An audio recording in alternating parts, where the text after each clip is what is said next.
नमस्कार बंधुरा आबारो उर्मी मस्ती रेसिपिर चैनेले आपनादेर अनेक अनेक स्वागत जानाई।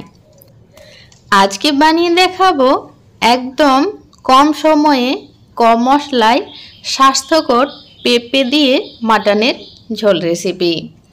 तार जोन्नो चले एसेछि बागाने और एखाने एसे देखी लेबू गाছে बेश कयेकटा बड़ बड़ लेबू हयेছে, ताई एकटा लेबू निये निलाम। आमार किन्तु लेबू डाल दिए भात खेते भीषण भालो लागे। और एदिके पेঁপে नामाते गिये देखी एकटा पेঁপে नष्ट हये गेছে, तो एटा किछु करार नेই, एटा फेले देब। और ऊपर थेके रान्नार जोन्नो एकटा कचि पेঁপে नामिয়ে नेब। और तेजपातार गाछ थेके निये नेब दुटो तेजपाता। काँचा तेजपातार फ्लेवरटा बेश भालो लागे, ताई आजके काँचा तेजपाता दिएই रान्ना करब। और এই যে এদিকে 500 গ্রাম মাটন খুব ভালোভাবে ধুয়ে পরিষ্কার করে নিয়েছি। এরপর এই মাটনটা একটা প্রেসার কুকারে দিয়ে দেব। সাথেই দিয়ে দেব স্বাদ মতো লবণ, পরিমাণ মতো হলুদের গুঁড়ো আর দিয়ে দেব सामान्य परिमाणे जल। एरपर ढाकना बंद करे लो टू मीडियम फ्लेमे रेखे एक सीटी दिए देब। और एदिके ततक्षणे आमी पेঁপেটাও केटे नेब। और এই যে দেখুন পেঁপেটা আমি বেশ এই রকম ডুমু ডুমু করে কেটে ধুয়ে পরিষ্কার করে নিয়েছি। আর নিয়েছি পরিমাণ মতো আলু। আলুগুলো বেশ এরকম বড় বড় সাইজ করে কেটে ধুয়ে পরিষ্কার করে নিয়েছি।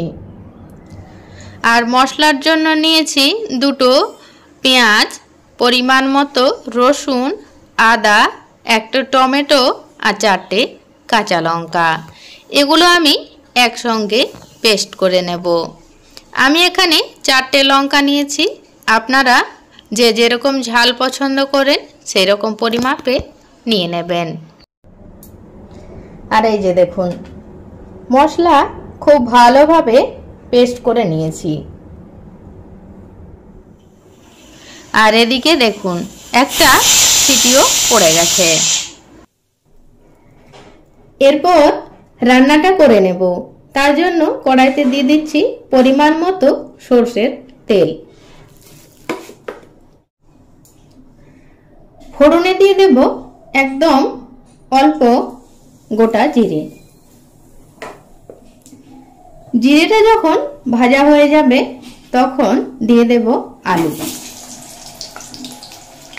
साथे दिए देव स्वाद मतो लवण और परिमाण मतो हलुदेर गुঁড়ো दिए खूब भालोभाবে भेजे नेब। आलू खूब भालोभाবে भेजे नेওয়া হয়ে গেছে। এরপর তুলে নেব। আর ওই তেলেই ভেজে নেব পেঁপে। সাথে দিয়ে দেব সামান্য পরিমাণে লবণ। এখানে আমি আর হলুদের গুঁড়ো ব্যবহার করব না, এই লবণটা দিয়ে খুব ভালোভাবে পেঁপেও ভেজে নেব। পেঁপেও খুব ভালোভাবে ভেজে নিয়েছি, এরপর তুলে নেব। আর বাকি রান্নার জন্য ওই তেলেই ফোড়নে দিয়ে দেব গোটা গরম মশলা।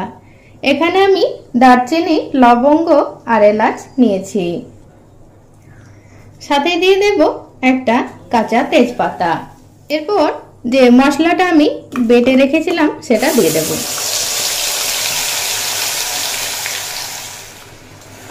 দিয়ে খুব ভালোভাবে কষিয়ে নেব। মশলা যত ভালোভাবে কষানো হবে রান্নার টেস্ট কিন্তু ততই বেশি হবে। তো আমি লো টু মিডিয়াম ফ্লেমে রেখে মশলা খুব ভালোভাবে কষিয়ে নেব। আর এই যে দেখুন আমার মশলা খুব ভালোভাবে কষানো হয়ে গেছে, তেল ছেড়ে দিয়েছে। এরপর এর মধ্যে এড করে দেব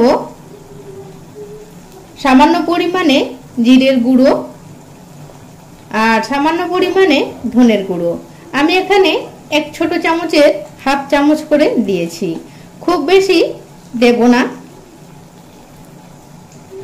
আর দিয়ে দেব অল্প একটুখানি কাশ্মীরি রেড চিলি পাউডার দিয়ে আবারও মশলা কষিয়ে নেব। দেখুন মশলা খুব ভালোভাবে কষিয়ে নেওয়া হয়ে গেছে। এরপর এড করে দেব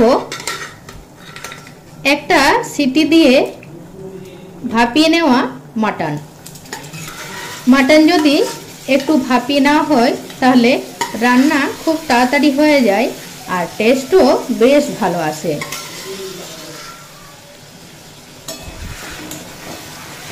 এরপর এই মাটন মশলার সঙ্গে খুব ভালোভাবে কষিয়ে নেব। আর এই সময় কিন্তু আমি কোনো রকম হলুদ বা লবণের ব্যবহার করব না, যেহেতু মাটন সেদ্ধ করার সময় লবণ হলুদ দিয়েছি, আবার আলু পেঁপে ভাজার সময়ও লবণ হলুদ ব্যবহার করেছি, তাই অবশ্যই এখানে বুঝে দিতে হবে। মাংস সিদ্ধ করা জলটা দিয়ে দিয়ে আমি 10 মিনিট মতো মাংস কষিয়ে নিয়েছি।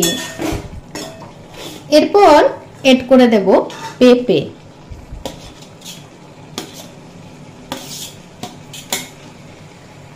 ভাজা আলুটা আমি এখন এড করব না, পরে এড করব।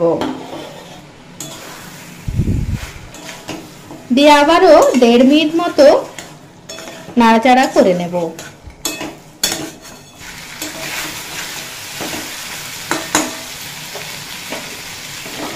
আর এড করে দেব পরিমাণ মতো গরম জল। গরম জল দিলে রান্নাটা যেমন তাড়াতাড়ি হয়ে যাবে, আবার রান্নার টেস্টও কিন্তু খুব ভালো আসবে।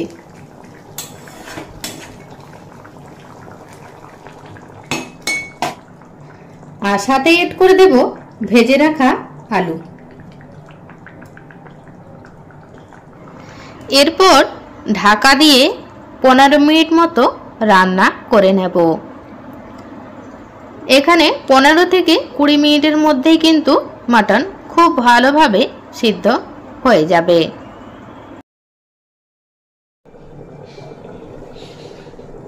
পনেরো মিনিট পর ফিরে এলাম, চেক করে নেব মাটন ভালোভাবে সিদ্ধ হয়েছে কিনা।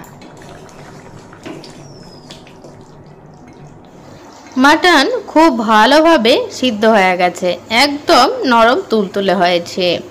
আর আমি লবণটাও চেক করে দেখেছি, লবণটাও একদম ঠিকঠাক আছে। তো আপনারাও এই সময় একবার লবণটা অবশ্যই চেক করে নেবেন। এরপর এড করে দেব পরিমাণ মতো গরম মশলা গুঁড়ো। এই গরম মশলা গুঁড়োটা আমি ঘরেই তৈরি করে নিয়েছিলাম। দারুচিনি, লবঙ্গ, এলাচ, জায়ফল আর জয়ত্রী দিয়ে। তার জন্য অল্প একটুখানি দিয়েছি, তাতেই হয়ে যাবে। আর আমি এখানে বেশ এইরকম ঝোল রেখেই নামিয়ে নেব। আপনারা যে যেরকম ঝোল বা গ্রেভি পছন্দ করেন সেরকম রেখেই নামিয়ে নেবেন। আর নামানোর আগে দিয়ে দেব কিছুটা পরিমাণ ধনেপাতা কুচি, দিয়ে নামিয়ে নেব। বন্ধুরা, এই রান্নাটা করতে আমার মাত্র 25 মিনিট লেগেছে। তো বন্ধুরা, আমার আজকের রেসিপি আপনাদের ভালো লাগলে আপনারাও এইরকমভাবে কম তেল মশলায় পেঁপে দিয়ে মাটন রান্না করে খেয়ে দেখুন। রান্না করতে যেমন একদম কম সময় লাগে আর খেতেও হয় দুর্দান্ত টেস্টি। তো আজকে এই পর্যন্তই রাখলাম বন্ধুরা, দেখা হচ্ছে অন্য কোনো দিন অন্য আরও একটা রেসিপি নিয়ে।